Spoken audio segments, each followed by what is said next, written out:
pattern.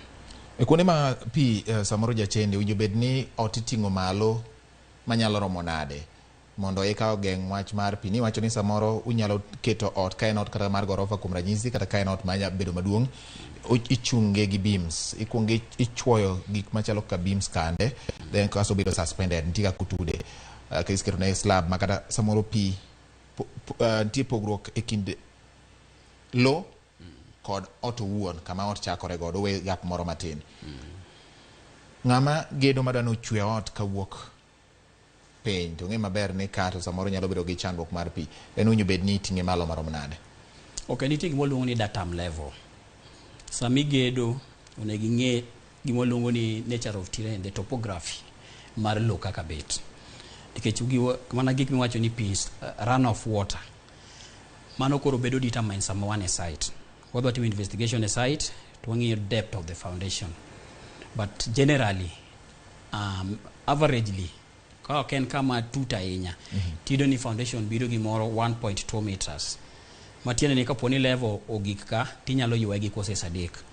But koro mano kendo boluwore gi type of soil. Nitie kuonde ma misedhe tido ni foundation en almost height mar odni.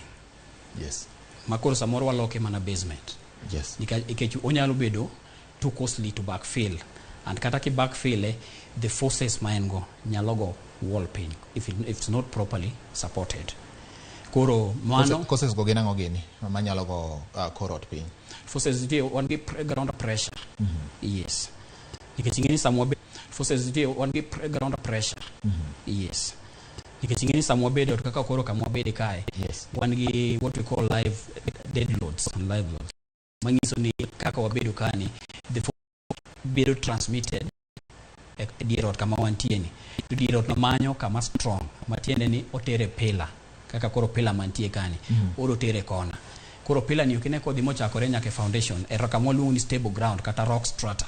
Yes. Yes. Koro kanyi is very stable, makata koro ndek ni moro bede to yudo ka en kama nitie kata koponi ot move nikech ot to nyalo bedo gi yungni matin to koro bedo gi luongo ni even settlement.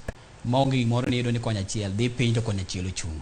Kiyudo kama konya chiel dhi e piny to konya chielo chung, timi neno ka nitie cracks. Cracks mane udi neno nitie moko madhi diagonally at 45 apani sene no gi ng'eny udi. Mano nyiso nitie kuma konya chiel sienyore to konya chielo chung. Koro kama ochung to macha dhi piny, it means ni koro that crack bedo at 45 degrees diagonally.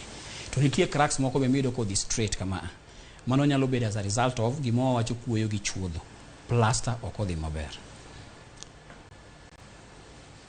Ma en chuny twak nyakora Ramogi, kendo wang'iyo gik ma bende mulo ngima dhano. Ma en ot, ng'ata mane gi ot en ng'ama janyadhi, ng'at ma onge kode bende wacho ni an bende abro gombo mondo abed gi ot machalo kod ma.